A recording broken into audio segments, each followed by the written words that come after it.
Ici, le commerce est très vivace encore dans cette ville de Villard-de-Lans. Ils sont plus de 200, les commerces de proximité, comme l'on dit. Et ils l'ont bien préservé. Tu voulais nous en parler, Seb. C'est très important quand on accueille autant de vacanciers, qu'ils soient skieurs, qu'ils soient randonneurs, que ce soit des Grenoblois en quête d'air pur venant de leur ville parfois un peu polluée. Et ça fait la richesse de Villars, cet air. Mais l'autre richesse, ce sont les commerces de proximité. Effectivement, on s'y rencontre, on y discute. Ce sont de vrais lieux de convivialité, même autour d'un bon bouquin.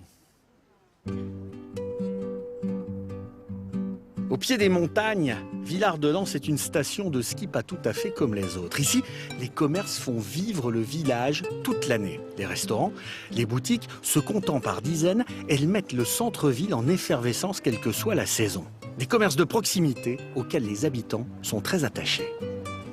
Ça fait de l'animation et ça permet aux gens de se rencontrer, de papoter. Je crois que c'est peut-être aussi ce qu'il y a de plus sympa. C'était la petite sortie du soir, après le ski ou après la balade. On fait un petit tour et généralement, on se laisse tenter. Moi, je suis très attachée.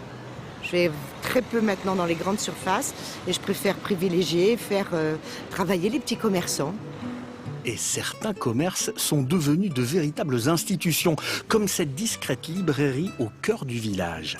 Ouverte en 1946, elle est l'une des plus anciennes boutiques de la cité. Et depuis quelques années, c'est Françoise et David qui ont repris le flambeau. Aujourd'hui, ils sont fiers de pouvoir travailler dans ce lieu rempli d'histoire.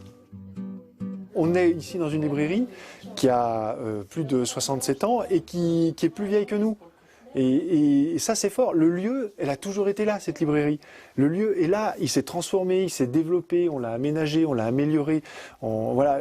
Et chaque génération de libraires a travaillé dans ce sens-là. Mais la librairie, elle est toujours là.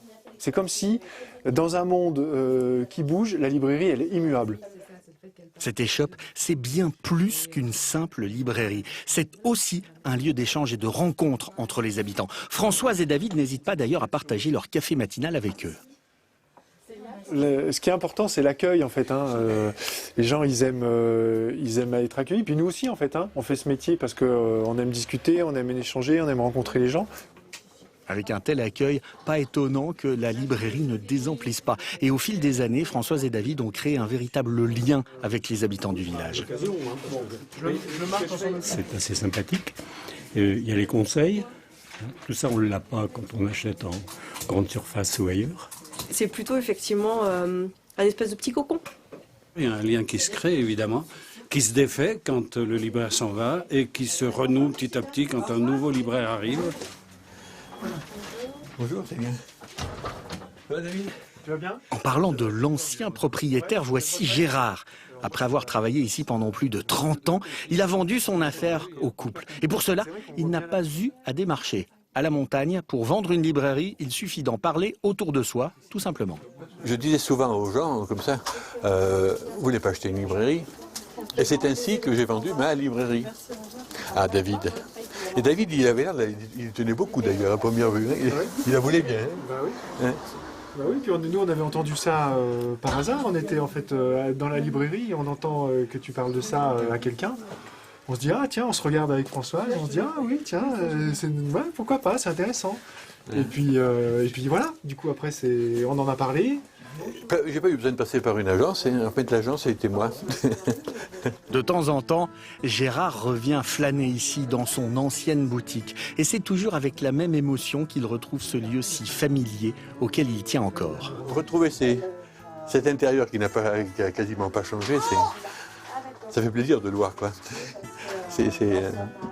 Ça réchauffe le cœur de voir que ça n'a pas trop bougé. À la grande satisfaction de Gérard, son ancienne librairie n'est pas prête de s'éteindre. Ici, le passé et le présent font bon ménage. D'autres commerçants souhaiteraient eux aussi passer le témoin à la nouvelle génération, comme Guy, le charcutier du village. Il fabrique à l'ancienne depuis ses 14 ans saucissons, jambon et autres cochonailles. Et à l'aube de la retraite, il souhaite transmettre son commerce à un jeune avec une seule exigence, la passion du terroir. Ça sera important de passer le flambeau à une personne intéressée. Une personne qui a envie de fabriquer comme moi, qui n'a pas envie de modifier les recettes ou quoi que ce soit. Il faut trouver un passionné de la bonne bouffe. En attendant de trouver la perle rare qui prendra le relais, Guy est fier de continuer à fabriquer ses charcuteries dans les règles de l'art. Sa seule hantise à l'heure de la retraite, ne plus pouvoir manger ses propres produits qu'il aime tant.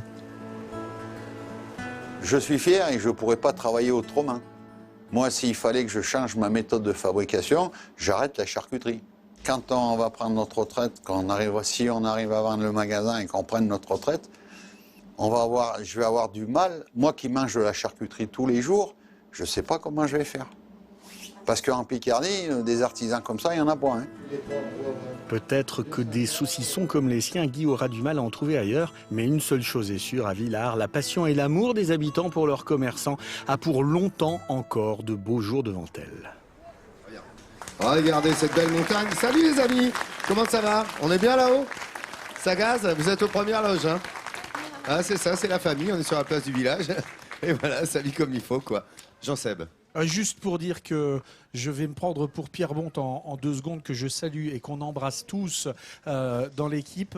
Et s'il y a des repreneurs pour la charcuterie, vous nous écrivez. Même si c'est à l'autre bout de la France, on transmettra, parce que si ça vaut le coup de reprendre un commerce comme ça, il faut vraiment le faire. Parce que c'est le lien social absolu dans des villes moyennes et des villages. Ouais, on voit que ça vit bien ici, que ça se passe, hein, cette transmission se fait oralement.